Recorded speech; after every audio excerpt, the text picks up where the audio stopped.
Hello everyone, this is Ketisha. In this video, I'm going to go through the AQA Physics Paper 2 Higher Tier from 2025. Question number 6 is on the topic of forces. A car manufacturer makes two cars X and Y. The cars are identical apart from their mass. Car X has a greater mass than Y. How does the maximum acceleration of car X compare with the maximum acceleration of car Y?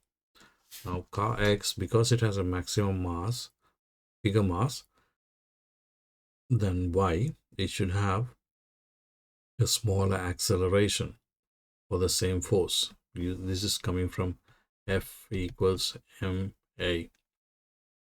For the same force, if the mass is bigger, acceleration has to be smaller. So the relationship between mass and acceleration is inversely proportional to each other. So car X, yes, the answer. So, car X has a smaller maximum acceleration than car Y. Cars have airbags that inflate to protect the driver if the car stops very suddenly. Explain how airbags reduce the chance of injury to the driver. Now, this is to do with momentum or change in momentum or impact. So the force, because whether the driver is getting injured or not depends on the force that is actually experienced by the driver. So the force is equal to, using the same equation, mass equals force multiplied by acceleration. Now the acceleration is change in velocity, v minus u divided by t. So since momentum equals mass multiplied by the velocity, the change in momentum, if I write this equation, F equals the change in momentum mass multiplied by the final velocity minus the mass multiplied by the initial velocity divided by the time. So if I increase the time, that means the force decreases. So the rate of change of momentum decreases, so the force is reduced. Here's the answer for this. Increases the time taken for the driver to come to a stop, so the rate of change of momentum decreases, so the force on the driver is reduced. Car X has a mass of 1400 kilogram and is traveling at 18 meters per second. So that's the mass, that's the velocity. The driver applies the brakes. The car has a constant deceleration and comes to a stop at a distance of 24 meters. That's the distance. Calculate the resultant force. Use the physics equation sheet. For this, we will have to use two equations.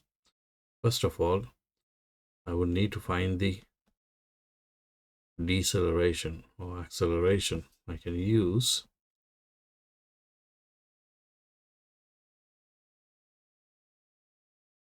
v squared minus u squared equals 2as. So the final velocity is 0 because it comes to a stop, minus 18 squared equals 2 times the acceleration multiplied by 24.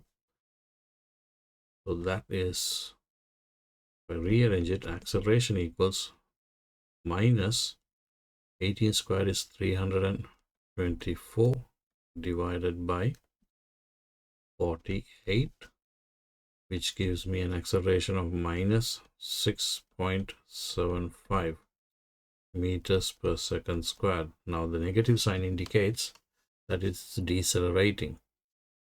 So using F equals ma, the mass was 1400 multiplied by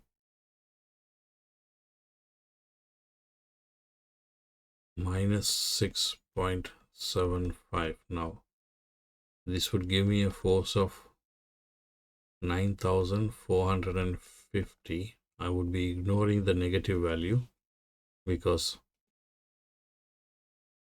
you don't have to write it, but the negative value indicates that the force is acting backwards. So you wouldn't write the negative sign here because the negative sign is indicating the direction of the force. Right. Explain why braking causes an increase in the temperature of the brakes. Now, during braking, there is work done against friction in the brakes. So some of the kinetic energy will be transferred to thermal energy in the brakes. So work is done by friction in the brakes. Some of the kinetic energy of the vehicle is transferred as thermal energy in the brakes. The driver of a car applies the brakes so that the car has a large deceleration. Give two possible risks of large deceleration. Well, the brakes can overheat and it can skid. The car can skid, lose grip, and the driver can lose control of the car. So the brakes will overheat. The driver will lose control of the car. Both valid answers here. That brings us to the end of question number 6, and I will see you in question number 7.